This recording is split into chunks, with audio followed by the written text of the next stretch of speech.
Stehen wir vor einer Zeitenwende? Vielleicht haben unsere Glaubenssysteme längst ausgedient. Denn die Maschine überholt den Menschen, ist ihm schon jetzt, etwa beim Schachspiel, haushoch überlegen.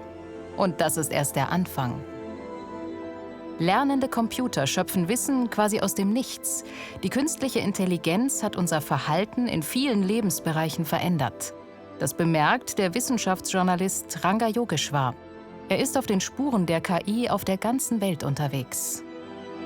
Wenn man sich heute bestimmte Software anschaut, die zum Beispiel Bewerber ausfiltert oder evaluiert, das heißt, ein Bewerber kommt, hat ein Bewerbungsgespräch und das Gespräch wird per Algorithmus ausgewertet und der Algorithmus sagt am Ende Kandidat A und nicht Kandidat B.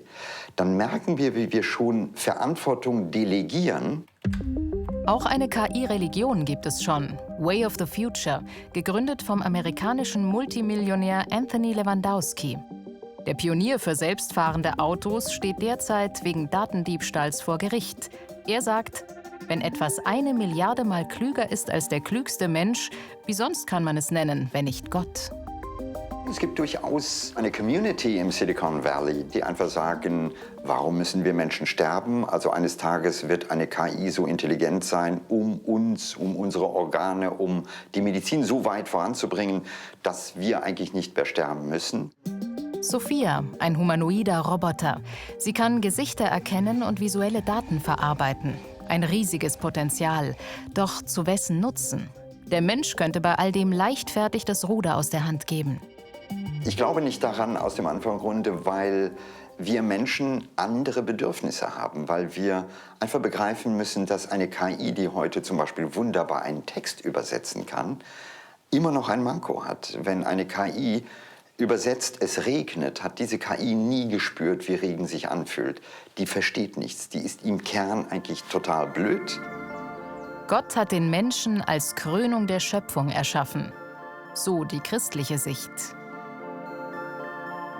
Anders sieht das die Naturwissenschaft mit ihren Evolutionstheorien. Auch der französische Jesuit Pierre Teilhard de Chardin war überzeugt, der Kosmos entwickelt sich noch weiter. Vielleicht weist ja der technische Fortschritt den Weg auf eine neue Entwicklungsstufe. Schon jetzt optimieren Algorithmen das menschliche Leben. Können wir der Technik glauben, ihr blind vertrauen? Nein, aus dem einfachen Grunde, weil wir Kinder der Aufklärung sind und weil wir in einem Staat leben, bei dem Aufklärung die Basis ist. Und was man sehr klar merkt, ist, dass Kausalität ganz essentiell ist. Wenn Sie morgen verhaftet werden, haben Sie als Bürger das Recht, genau zu wissen, warum. Da kann man nicht sagen, weil der Algorithmus Sie verdächtigt. Künstliche Intelligenz. In vielen Bereichen verändert sie unser Leben. Nimmt sie auch Einfluss auf das, woran wir glauben? Ich brauche keinen KI-Gott.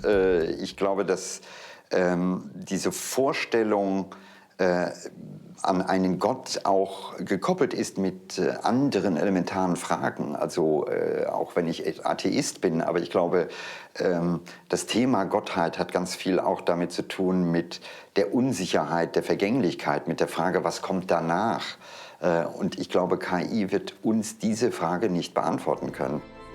Der Segensroboter Bless You, ein Experiment der evangelischen Kirche. KI als Seelsorger? Im Augenblick zumindest unvorstellbar.